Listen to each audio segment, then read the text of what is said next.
हमारे YouTube channel learning with teacher Yadav में स्वागत है। हमने जो वर्णमाला वाला टॉपिक पढ़ा था, आज हम उसके क्वेश्चन आंसर करेंगे। देखिए, नंबर फर्स्ट क्वेश्चन है हमारा, भाषा की लघुत्तम इकाई क्या है।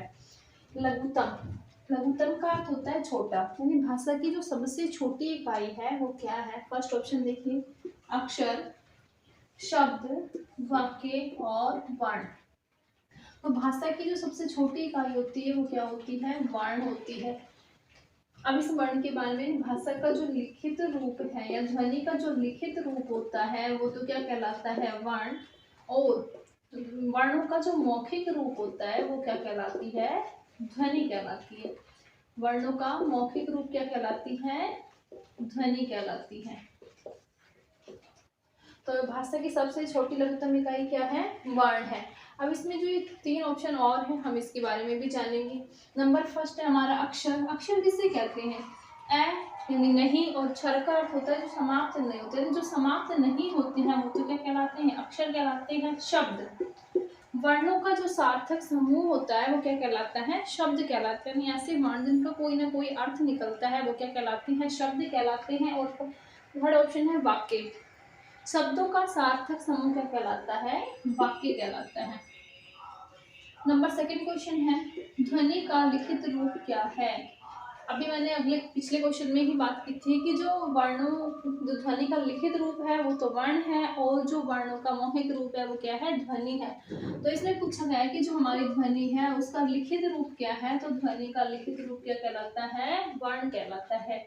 अब इसमें जो ये दे रखे हैं उसके बारे में बात करते हैं। स्वर, स्वर किसे कहते हैं, ऐसे वर्ण जिनका उच्चारण स्वतंत्र रूप से किया जाता है वो तो स्वर कहलाते हैं। और ऐसे वर्ण जिनका उच्चारण स्वरों की सहायता से किया जाता है वो हमारे व्यंजन कहलाते हैं। अगला क्वेश्चन देखो, हिंदी वर्णमाला में मूलतः स्वर कितने हैं। यानी जो हमारी हिंदी वर्णमाला है उसमें स्वरों की संख्या कितनी है। Number first option 7, second 8, third option है 6 और फोर्थ ऑप्शन है 11।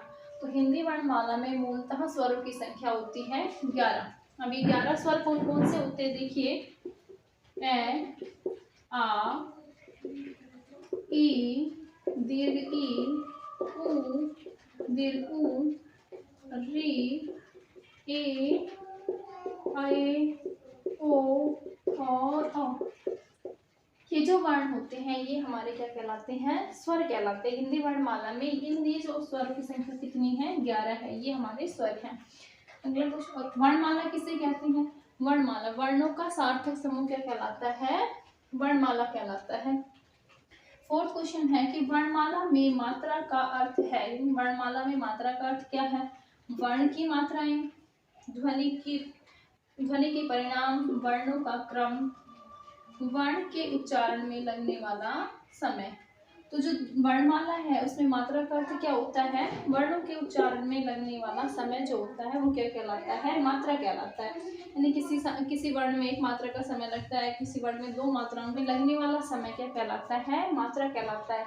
मात्रा का अर्थ होता है यानी वर्णों में जो मात्रा, किसी वर्ण को बोलने में 1 मात्रा का समय लगता है, किसी वर्ण को बोलने में 2 मात्राओं का समय लगता है।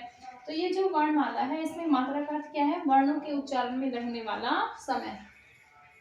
जिस स्वर के, अगला क्वेश्चन देखिए, जिस स्वर के उच्चारण में 2 मात्राओं का समय लगता है उसे कहते हैं मूल स्वर, संयुक्त स्वर, गुरु स्वर, लघु स्वर। तो जिस स्वर के उच्चारण में 2 मात्राओं का समय लगता है उसे हम क्या कहते हैं, गुरु स्वर कहते हैं। मात्रा के आधार पर स्वरों को 3 भागों में बांटा जाता है। जिनके उच्चारण में 2 मात्राओं का समय लगता है वो गुरु स्वर, और जिन वर्णों के उच्चारण में 3 मात्राओं का समय लगता है वो क्या कहलाते हैं, प्लुत स्वर कहलाते हैं। मूल स्वर किसे कहते हैं, तो मूल स्वर के बारे में भी जानते हैं। ऐसे स्वर जिनका निर्माण किसी अन्य स्वर की सहायता से नहीं होता है वो तो मूल स्वर कहलाते हैं। और संयुक्त स्वर, ऐसे स्वर जिनका निर्माण 2 अलग अलग स्वरों से मिलकर होते हैं वो कहलाता है, संयुक्त स्वर कहलाता है। अब संयुक्त स्वर कौन कौन से, हमारे ए, आए, ओ और औ, ये हमारे क्या है, संयुक्त स्वर है। अगला क्वेश्चन है हमारा, ढ का उच्चारण स्थान है। यानी ये जो ढ है इसका उच्चारण स्थान क्या है। ऑप्शन देखिए, नंबर फर्स्ट ऑप्शन है कंठ, सेकंड है तालु, थर्ड है मूर्धा और फोर्थ ऑप्शन है दंत। तो ये जो ढ है इसका इसका उच्चारण स्थान क्या है, तो इसका आंसर आएगा मूर्धा। ऋतु रसाणाम मूर्धा, यानी री ट वर्ग और र और श, इनका उच्चारण स्थान क्या होता है, मूर्धा। प्रश्न दिया है इसमें कंठ, कंठ में किसका उच्चारण होता है, ए आ कै वर्ग और हमारे विसर्ग, इनका उच्चारण स्थान क्या है, कंठ है। दूसरा दिया हुआ है हमारा तालु, ई और च वर्ग और ये वाला श, इनका उच्चारण स्थान क्या होता है, तालु।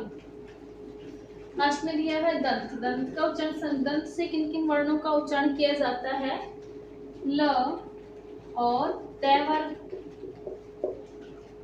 री जो संस्कृत में आती है काम, और ये वाला श, इनका उच्चारण स्थान क्या होता है, दंत होता है। तो ढ का उच्चारण स्थान क्या है, मूर्धा है। अगला क्वेश्चन देखिए, इनमें से किस वर्ण का उच्चारण स्थान कंठोष्ठ है, यानी कंठ और ओष्ठ, ऐसे कौन से वर्ण है जिन इनमें से कौन सा वर्ण है जिसका उच्चारण स्थान कंठ और ओष्ठ है। नंबर फर्स्ट ऑप्शन है ए, सेकंड है ओ, थर्ड है उ और फोर्थ ऑप्शन है हमारा आई। तो देखिए इनमें से कंठ और ओष्ठ, जो हमारा ओ है इसका उच्चारण स्थान क्या होता है, कंठ और ओष्ठ होता है, क्योंकि ये किस किस से मिलकर बना होता है, ए प्लस में उ से मिलकर बना होता है। ए का उच्चारण स्थान क्या होता है, कंठ, और ओ का उच्चारण स्थान क्या होता है, ओष्ठ। तो इस ओ का उच्चारण स्थान क्या हो गया, कंठोष्ठ। यहाँ पे आप बाकी ऑप्शंस को भी देखते हैं, आई का उच्चारण तालु, यानी इस ए और आई इनका उच्चारण स्थान क्या होता है, कंठ और तालु, क्योंकि ये जो वर्ण है वो किस किस से मिलकर बनते हैं, ए प्लस में ई। तो ए का कंठ और ई का क्या होता है, तालु। तो ए और आई इनका उच्चारण स्थान क्या होता है, कंठ और तालु। तो इस क्वेश्चन का आंसर क्या हुआ, ओ जो है, ओ जो वर्ण है इसका उच्चारण स्थान कंठ और ओष्ठ होता है। क्वेश्चन नंबर 1 देखिए, स्पर्श व्यंजनों को उच्चारण स्थान के आधार पर कितने भागों में बांटा गया है।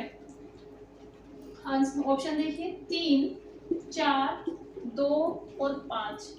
तो स्पर्श व्यंजनों को उच्चारण स्थान के आधार पर 5 भागों में बांटा गया है।